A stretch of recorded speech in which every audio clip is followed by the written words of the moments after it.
के दिनवा सजै छै माई के भवनवा सजै छै माई के भवनवा आई पगहलै नवरात्र के दिनवा सजै छै माई के भवनवा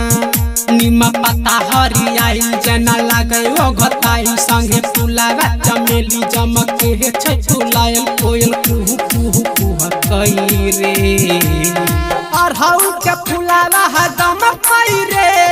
देखी के मालिना खूबे चमकई रे घरे घरे डीजे खूबे धमकई रे देखी के मालिना खूबे चमकई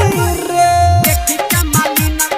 देखी के मालिना खूबे चमकई दुर्गा मैया की देखी के मालिना खूबे चमकई रे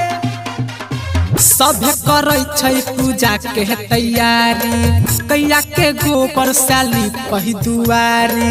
माई दुआरी सभे दियारी जराबै छै गाँव घर के सब कन्या कुंवारी गाँव घर के सब कन्या रे भाई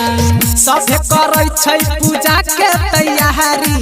गैया के गोबर साली पही दुआरी माई दुआरी सभे दियारी जराबै छै गाँव भर के सब कन्या कुंवारी कहे तुम्हारा से माटी हमरा कलशा बना दी जाके नदिया से कही के पानी भरवा दी गंगा जल नियन छलकई रे अरहु के फुलावा हदम कई रे देखी के मालिना खूबे चमकई रे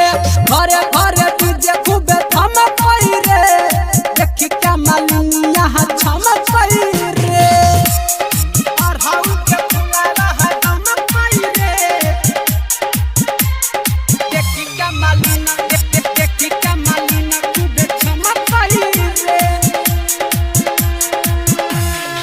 राइटर सुबोध संगे अजय अकेला गेंदा के फूल से सजाबै छै मेला मिठू शशि सजाबै पन डालाबा देखी के कुंदन खूबे मुस्काला देखी के कुंदन खूबे हे हो राइटर सुबोध संगे अजय अकेला गेंदा के फूल से सजाबै छै मेला मिठू शशि सजाबै पन डालाबा देखी के कुंदन खूबे मुस्काला आइले रोशन दीवाना गावे दुर्गा माई के गाना सभे झूमी झूमी नाचे बड़ी लागे छै सुहाना लाली चुनरी जब चमकई रे अरहु के फुलावा हदम कई रे देखी के मालिना खूबे चमकई रे घरे घरे